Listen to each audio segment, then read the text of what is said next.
Assalamu alaikum, my students of class 12.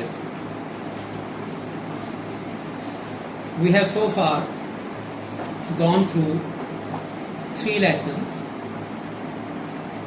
It means that we have completed the first unit, vision and mission. However, keep in mind that we have just made reading and explanation of these lessons. There are certain other things that we haven't gone through yet, and I have purposefully left them for some later clip, for some later lecture. There is a lot of grammar work given in your exercises. Inshallah, after a few more lectures, I'll send you some grammar clips also, and there a major part of these exercises will inshallah be covered.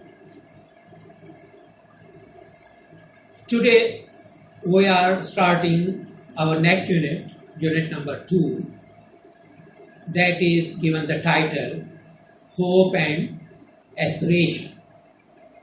Hope and Aspiration. And here again, we have been given 2 speeches, one made by Martin Luther King and the other one by Nelson Mandela. And there is a poem also, I Dream a World. Well, today we are starting the reading of the speech of Martin Luther King, I Have a Dream. Martin Luther King was a black American leader who struggled very hard for the rights of the black people in the United States of America, where they were negated, where they were deprived of their human rights. This speech is very popular speech made by Martin Luther King, and its title, I Have a Dream, has been used again and again, not only by Martin Luther King himself during the speech, but by other speakers, other orators, other leaders on different occasions. So let's start this speech. 50 years ago, a great American, in whose symbolic shadow we stand, signed the Emancipation Proclamation. 50 years ago. Score means 20. Score means 20. So 50 means 5 into 20. 5 multiplied by 20, which means 100. 50 years ago, so Martin Luther King says that almost 1 century ago, a great American in whose symbolic shadow we stand today, and here this expression, a great American, is used for Abraham Lincoln. Abraham Lincoln, who has the same value and same status as Quaid-e-Azam Muhammad Ali Jinnah has in our society, in our country, in whose symbolic shadow we stand today. So this speech was being made at a square where a statue of Abraham Lincoln was also erected, and Martin Luther King was standing under the shadow of that statue. So Abraham Lincoln signed the Emancipation Proclamation. Emancipation is freedom, liberty, independence. Emancipation Proclamation. Proclamation is a public declaration, a public announcement. So an agreement was signed. Emancipation Proclamation was signed. An official declaration was signed for the freedom of the black people. This momentous decree came as a great beacon light of hope to millions of Negro slaves who had been seared in the flames of withering injustice. Now, look at the poetic words used by Martin Luther King. Martin Luther King was basically an orator.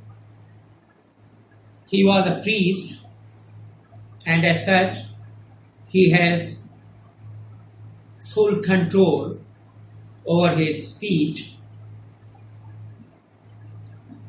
He was a master of oratory, speech making. This momentous decree, momentous means significant, important. Decree is basically an order, a verdict, an official order, came as a great beacon light. A beacon light is a light that shows the way, a light that is used to march forward, to move forward, of hope to millions of Negro slaves.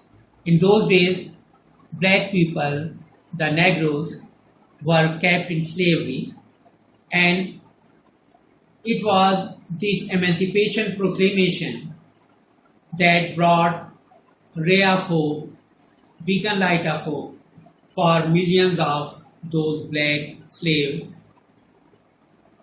who had been seared in the flames of withering injustice. To sear is to burn, who had been burned, who had been charred, who had been made or turned into coal in the flames of withering injustice. Withering, dry, waterless injustice. Withering injustice, very harsh and hard injustice.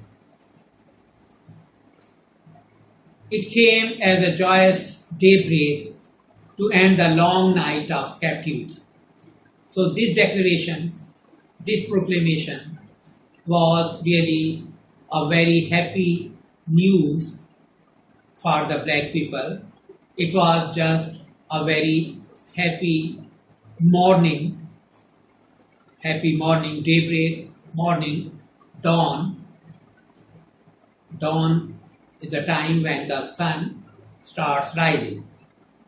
So it was a very happy dawn or morning for the black people because it announced the slavery that they were kept in. Their captivity is slavery. But 100 years later, the Negro still is not free. But unfortunately, even after 100 years have passed, even after 1 century, the black people are still not free. They haven't got all their rights.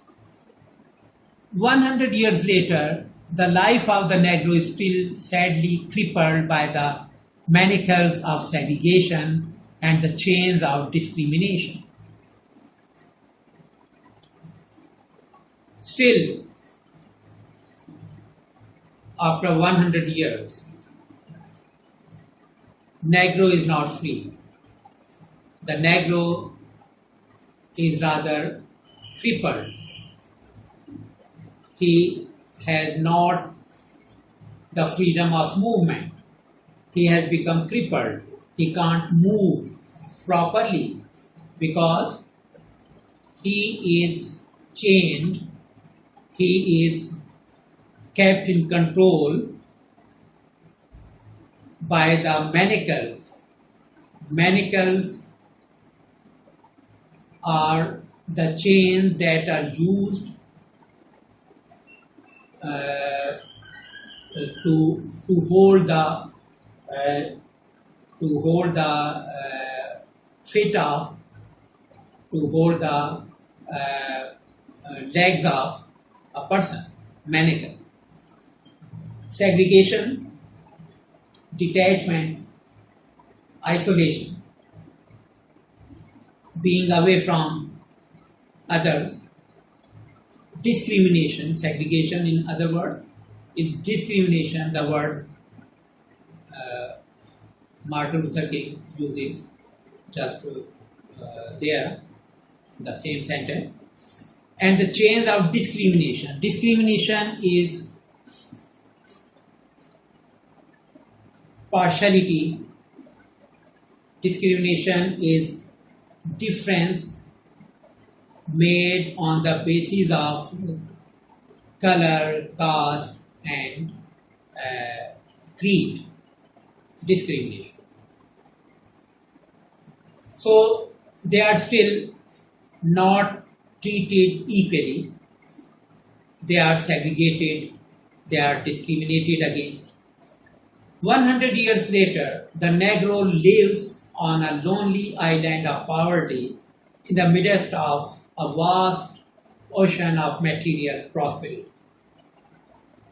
Even after 100 years, the Negro, the black person, still lives in a lonely island of poverty. All around him is luxury. All around him is prosperity. All around him is wealth and its associated comforts. And it seems that all around him is actually an ocean of luxury, comfort, and prosperity. But the Negro himself lives on a lonely island where he faces abject poverty, very low poverty. 100 years later, the Negro is still languished in the corners of American society and finds himself in exile in his own land. Even after 100 years, the Negro is still languished. To languish is to survive in a very weak way, weakly. The Negro is still languished in the corner. So the Negro has been made very weak and he is left in the corner of American society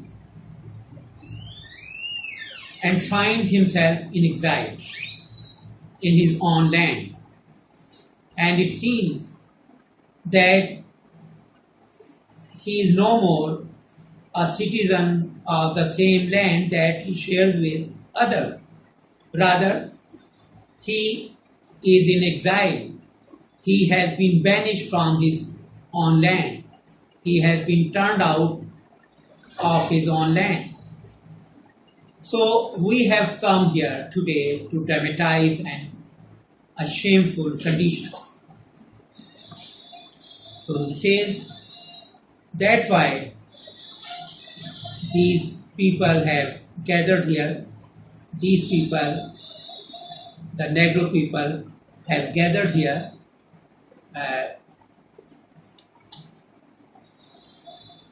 to dramatize, to present as a performance, to present as a drama, to show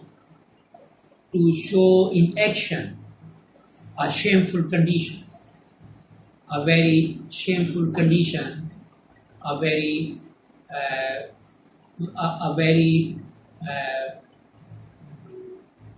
embarrassing condition of the Negro people, who even after 100 years are living in the same condition as they lived before the Emancipation Proclamation was signed. So here we stop today. We have gone through only 2 paragraphs, but this speech needs very deep understanding because, as I told you, Martin Luther King was a great orator who has used very powerful expressions during his speech. So we'll have to go through its explanation in depth and in detail. Thank you very much.